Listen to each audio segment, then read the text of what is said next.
और चलिए रुक कर लेते हैं एक और बड़ी खबर की ओर। छत्तीसगढ़ से जुड़ी हुई ये बड़ी खबर सामने आ रही है, जहां सीएम विष्णुदेव साय का दिल्ली दौरा रहने वाला है। बीजेपी राष्ट्रीय अध्यक्ष जेपी नड्डा से वे मुलाकात करेंगे। यहां मंत्रिमंडल विस्तार को लेकर नामों पर सलाह लेंगे। तो सीएम विष्णुदेव साय का दिल्ली दौरा बेहद ही खास, चूंकि बीते कई दिनों से वे लगातार दिल्ली के दौरे पर बने हुए हैं। वजह जो फिलहाल सामने आ रही है, चूंकि मंत्रिमंडल का विस्तार होना है और मंत्रिमंडल विस्तार को लेकर लगातार सीएम विष्णुदेव साय दिल्ली में बैठकें कर रहे हैं। अभी तक नाम स्पष्ट नहीं हो पाया है कि आखिरकार वे कौन से 2 नाम रहेंगे जिन्हें मंत्रिमंडल में शामिल किया जाएगा। चूंकि कांग्रेस भी बीजेपी पर हमलावर है मंत्रिमंडल को लेकर कि मंत्रिमंडल विस्तार में अभी तक नामों का ऐलान नहीं किया गया है। और इसी क्रम में सीएम विष्णुदेव साय लगातार दिल्ली के दौरे पर बने हुए हैं, जहां बीजेपी राष्ट्रीय अध्यक्ष जेपी नड्डा से वे अब मुलाकात करेंगे और मंत्रिमंडल विस्तार को लेकर कहा जा रहा है कि चर्चा की जा सकती है। उनसे नामों पर सलाह भी वे ले सकते हैं, क्योंकि 2 पद फिलहाल मंत्रिमंडल में खाली हैं, 2 मंत्री पद खाली हैं, जिन्हें भरने के लिए अब सीएम विष्णुदेव साय लगातार दिल्ली के दौरे पर डटे हुए हैं। दिल्ली में हाईकमान के साथ बैठक कर जहां नामों पर चर्चा की जा रही है कि आखिरकार वे कौन से 2 नाम रहेंगे जिन्हें मंत्रिमंडल में शामिल किया जा सकता है। इधर कांग्रेस भी बीजेपी पर मंत्रिमंडल विस्तार में नामों का ऐलान न करने को लेकर लगातार हमलावर होती दिखाई दे रही है। और अब एक बार फिर से सीएम विष्णुदेव साय दिल्ली पहुंच रहे हैं। दिल्ली में इस बार बीजेपी राष्ट्रीय अध्यक्ष जेपी नड्डा से वे मुलाकात करेंगे, जहां मंत्रिमंडल विस्तार को लेकर नामों पर सलाह लेंगे, उनसे चर्चा भी करेंगे। तो सीएम विष्णुदेव साय का दिल्ली दौरा बेहद ही खास होने वाला है। बीते कई दिनों से वे दिल्ली के दौरे पर बने हुए हैं और ऐसे में आज जब दिल्ली पहुंचेंगे तो बीजेपी राष्ट्रीय अध्यक्ष जेपी नड्डा से वे मुलाकात करेंगे। यहां मंत्रिमंडल विस्तार को लेकर नामों पर सलाह भी ले सकते हैं, चूंकि फिलहाल 2 पद मंत्रिमंडल के खाली हैं, मंत्रियों के 2 पद खाली हैं, जिनको भरने के लिए लगातार नामों पर चर्चा की जा रही है। और चलिए रुक कर लेंगे एक और बड़ी खबर की ओर, जहां आपको बताते चलें कि बड़ी खबर जो कि छत्तीसगढ़ से ही जुड़ी हुई है। दरअसल कांग्रेस पूर्व केंद्रीय मंत्री का छत्तीसगढ़ दौरा रहने वाला है। 4 दिवसीय छत्तीसगढ़ के दौरे पर वीरप्पा मोइली रहेंगे। यहां कांग्रेस को मिली हार की वे समीक्षा करेंगे।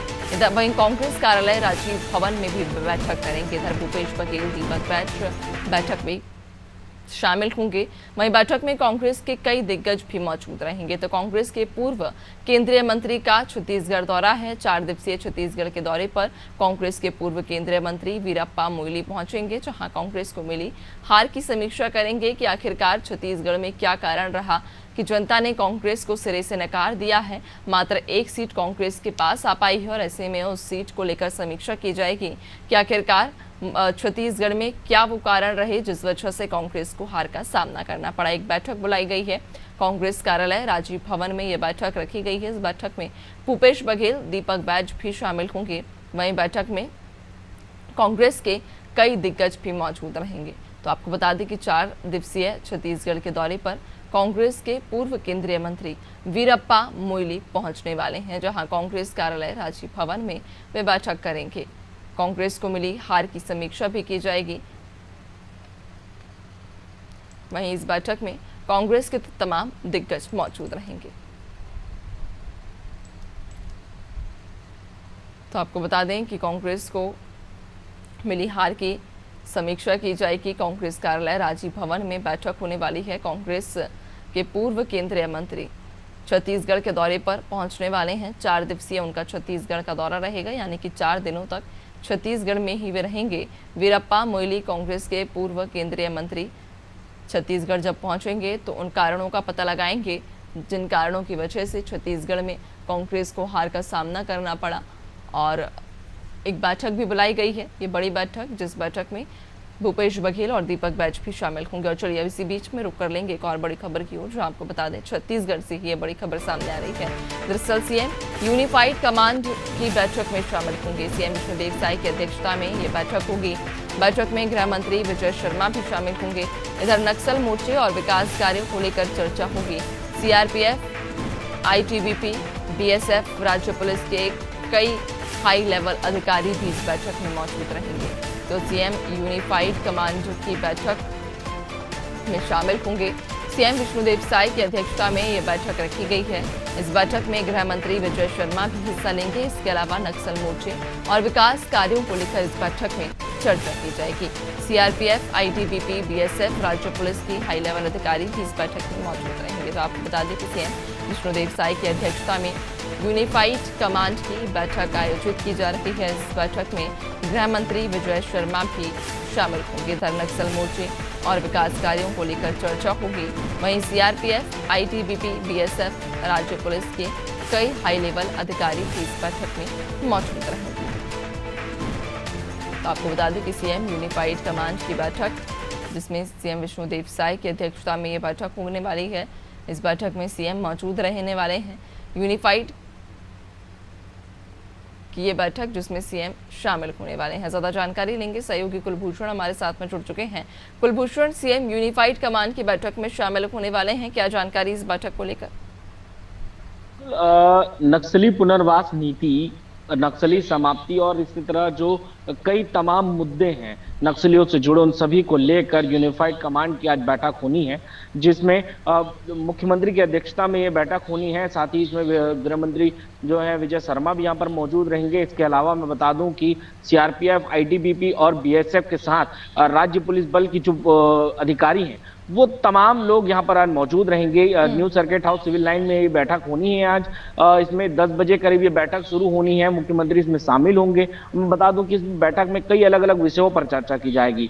जहां नक्सली पुनर्वास नीति है, किस तरह से नक्सलियों को पुनर्धारा में वापस से जोड़ा जाए, मेन धारा में लाकर उसके राज्य सेवाएं की जो राज्य की सेवाएं हैं वो उन तक कैसे पहुंचाया जाए। दूसरा, उनको किस तरह से समाप्ति की जाए। जो नक्सली जो हैं वो हथियार छोड़ने को तैयार नहीं है, उन्हें कैसे खात्मा किया जाए, उन्हें कैसे धरपकड़ किया जाए। हालांकि इस बैठक की सबसे जो मूल वो रहेगी वो नक्सली शूटआउट से ज्यादा जो है उनको कैसे भी करके उनको या तो आत्मसमर्पण कराने का है या तो फिर उनको गिरफ्तारी करने का है। तो इस तरह की तमाम जो चीजें हैं, छत्तीसगढ़ में भाजपा सरकार ने पहले ही नक्सली खात्मा को लेकर ऐलान कर दिया है कि इस बार कैसे भी हो हम इस बार जो है वो नक्सली समाप्ति कर रहेंगे।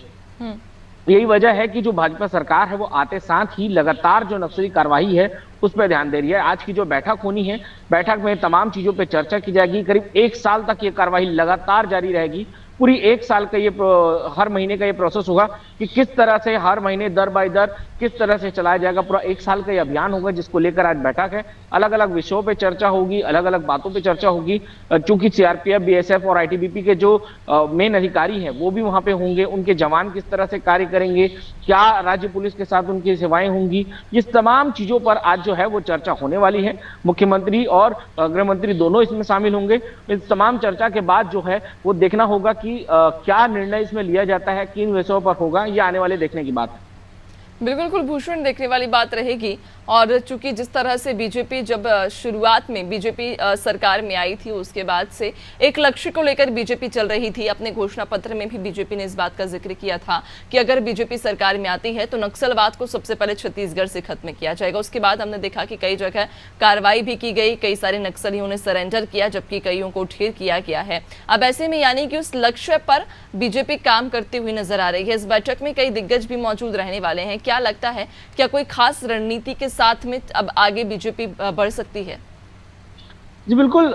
जिस तरह से आंकड़े अभी कुछ 6 महीनों में रहे हैं, कुछ 1,500 से भी ज्यादा लोगों ने आत्मसमर्पण किया है, तो 400 से ज्यादा नक्सली मारे गए हैं और कई लोगों को मतलब करीब 600 से ज्यादा लोगों को गिरफ्तार किया गया है। तो ये यकीनन तौर पर बता दूं कि जिस तरह से कार्रवाई की जा रही है नक्सल क्षेत्रों में और जिस तरह से उसमें, क्योंकि कांग्रेस एक आरोप भी लगा रही थी कि आम नागरिकों को, आम जो आदिवासी हैं उनको वहां पर मार दिया जा रहा है नक्सली बताकर, तो उस पर भी चर्चा होगी कि इस तरह के आरोपों से कैसे बचें। क्योंकि अक्सर जब भी होता है कि जब भी पुलिस है या फिर सीआरपीएफ का बल है जब भी नक्सल क्षेत्रों पे कार्रवाई करने जाती है तो जनरली जो बात होता है वो आम आदिवासियों का ही आता है कि आम आदिवासियों को परेशान किया जा रहा है, आम आदिवासियों को तकलीफ दे रही है। तो किस तरह आम आदिवासियों को वहां हटाकर और जो मेन नक्सली हैं उन तक कैसे पहुंचा जाए, उनको कैसे लाया जाए और उनके पूरे रिकॉर्ड के साथ। क्योंकि पिछले दिनों जब आरोप लगे थे तब जो विजय शर्मा हैं गृह मंत्री, उन्होंने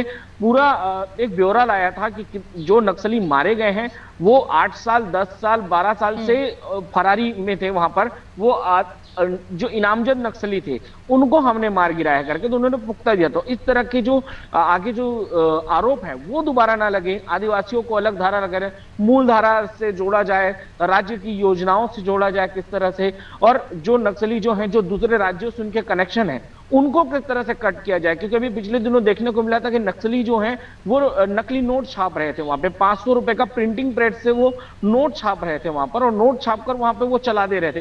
तो ये एक बड़ी बात है कि अगर नक्सली तक प्रिंटिंग प्रेस पहुंच जा रहा है, वहां पर प्रिंट से वो लोग नोट छाप रहे हैं, तो ये किस तरह से हो रहा है, इसके पीछे कौन से तंत्र जुड़े हुए हैं, इन सब बातों पर वहां पर चर्चा की जाएगी। और ये देखने वाली बात होगी कि क्या निर्णय इसका निकल कर आता है। बैठक के बाद ही ये पता चल पाएगा कि किन विषयों पर चर्चा हुई और क्या चीजों को नया जो एक साल तक जो कुलभूषण देखने वाली बात होगी, चूंकि जिस तरह से पार्टी का ये दावा है कि छत्तीसगढ़ में नक्सलवाद को जल्द से जल्द खत्म किया जाएगा।